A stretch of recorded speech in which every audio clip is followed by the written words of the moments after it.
Hello, I'm Grace Kuriakanja, and this is Newsfeed, your dose of what people are talking about online.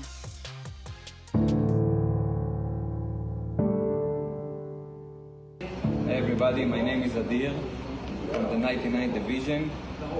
This is drone that helped us find the tunnel in Gaza, saved our soldier from falling into an ambush, and helped find hostages. Most of our drones are broken and falling apart, and we don't have any replacements. We need those drones to protect our soldiers and save lives.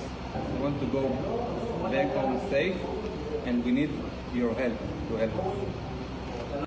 Videos of emaciated, starving Gazans pleading the world to force Israel to end the war continue to fill the social media space. The clip you just saw is one of dozens of paid ads on Meta platforms that are crowdfunding for support to Israel's genocide in Gaza. International consumer watchdog Echo discovered 117 ads published between March and July this year, seeking donations for the Israeli military. And it's not the first time Meta was bust. In December, Echo identified 98 similar ads that were taken down after they were reported to Meta. Echo pointed out that the money was being raised by private individuals and not the Israeli government. Ads placed on Facebook, Threads and Instagram ranged from fans for high-tech equipment like drones and protective gear to barbecues and morale-boosting events. This account by Israel-based singer and songwriter Malik, according to Echo, has raised over $2 million. It's one of several similar accounts, and it's not just a violation of Meta's advertising policies, it also shows blatant disregard for international calls for the war to end. As Israeli troops advance into central Gaza, the UN described the situation as hell on earth. Hunger and starvation have become a reality for all those trapped in the war. Over 100 Palestinians, including babies, have died of starvation. Air, drone and artillery strikes are constant, and the new Islamic Relief Agency says one Palestinian was killed every 12 minutes this month. Now, 28 nations, including the UK, France and Canada, have condemned Israel, saying the suffering has reached new depths. They have called for the war to end, though activists say Gazans need more than statements of disapproval. The government has issued yet another strong statement against the forced starvation of Gazans, against the merciless, senseless killing of Palestinians who have been made refugees in their own land. But I think, as we can all see 2 years into this most recent iteration of this genocide, Palestinians can't eat empty statements. Statements in and of themselves don't bring about peace or justice. They need to be followed up with action. Now, it's sentiments that some Israelis also share. On Tuesday, protesters marched towards the defense headquarters, demanding that the government stop punishing Palestinians by denying them food.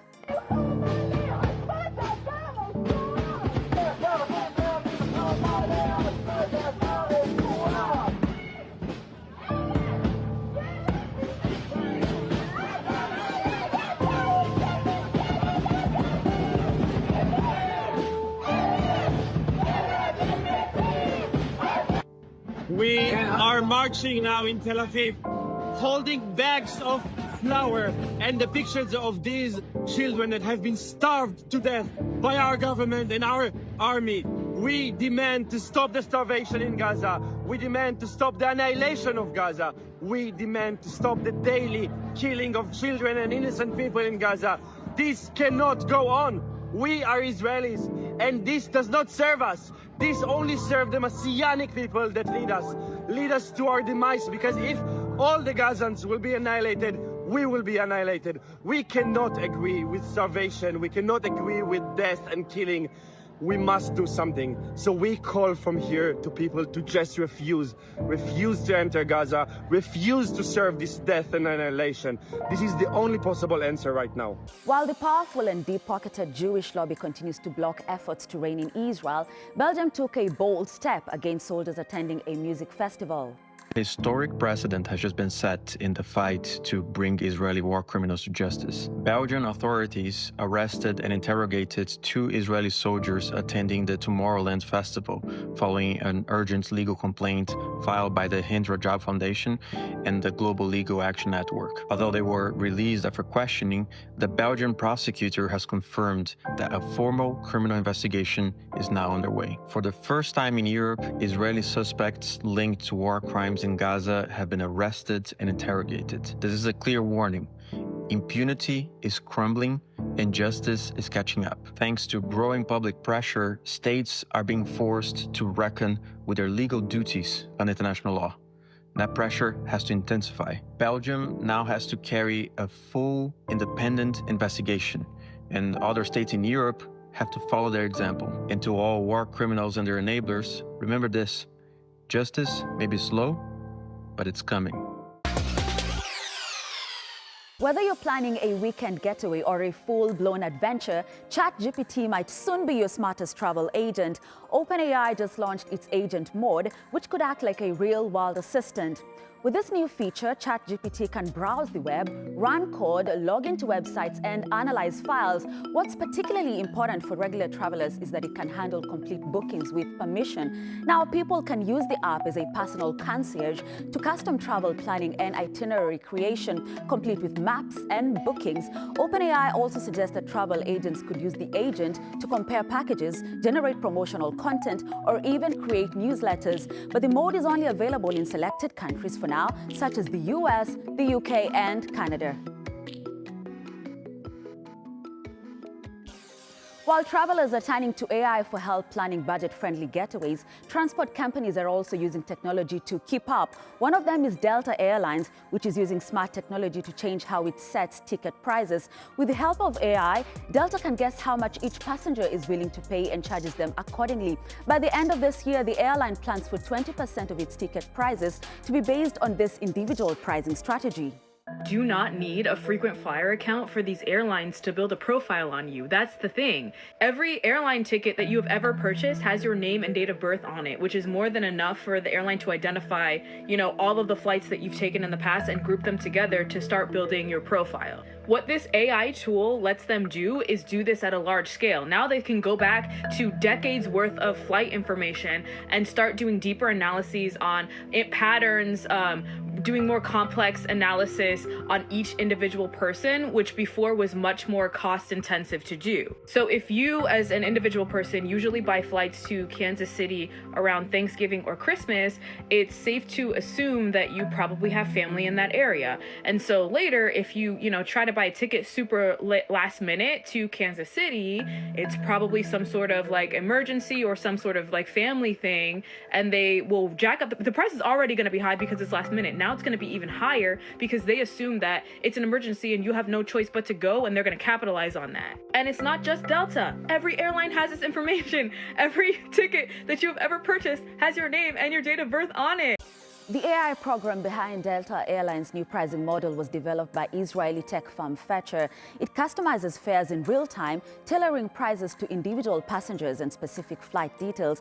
But Fetcher isn't stopping with Delta. The company already partners with other airlines. Further expansion into other industries seem likely. The AI software company that Delta is employing is called Fetcher, and it's already used by several airlines. And unsurprisingly, it is an Israeli-owned AI company. And once they establish themselves in the airline industry, they will move to hospitality, car rentals, cruises, whatever, says their co-founder. So if you thought hotels were expensive now, just wait until they're using AI algorithms to determine just how badly you need that hotel room. The author of Generation AI says that the era of fair pricing is over. The price you see is the price the algorithm thinks you'll accept, not a universal rate.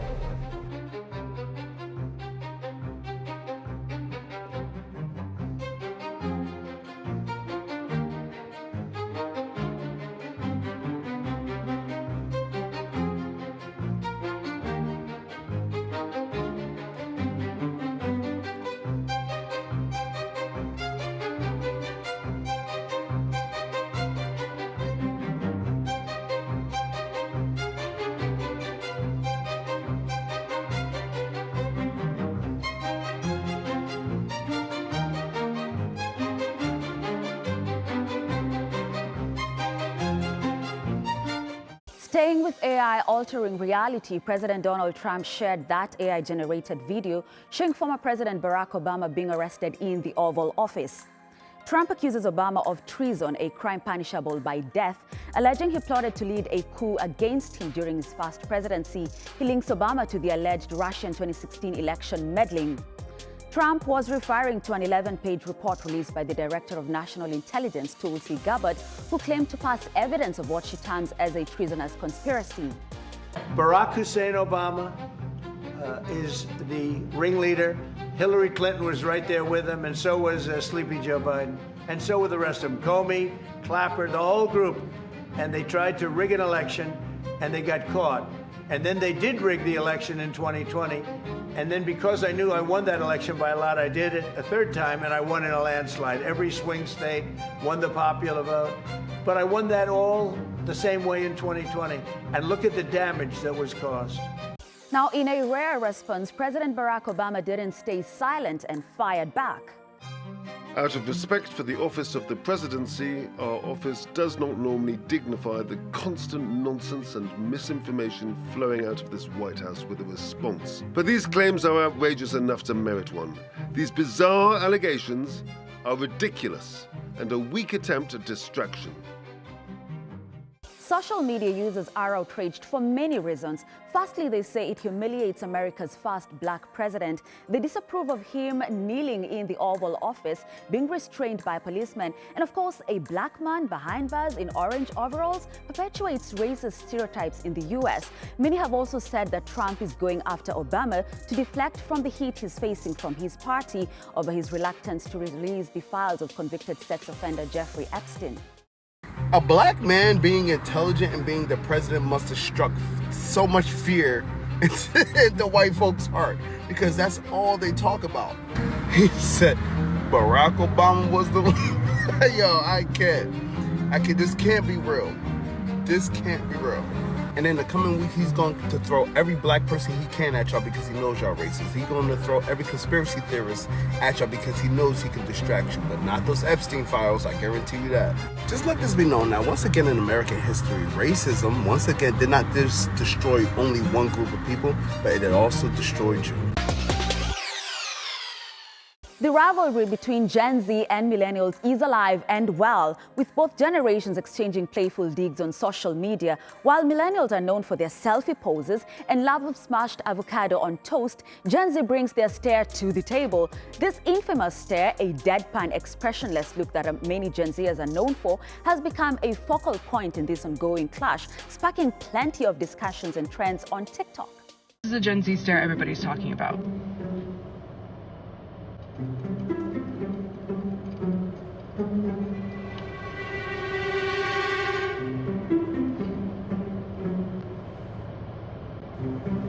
Can I order? What would you like? Can I just get like a, I don't know, like a sandwich? Like, what do your sandwiches usually come with? It depends what kind of sandwich.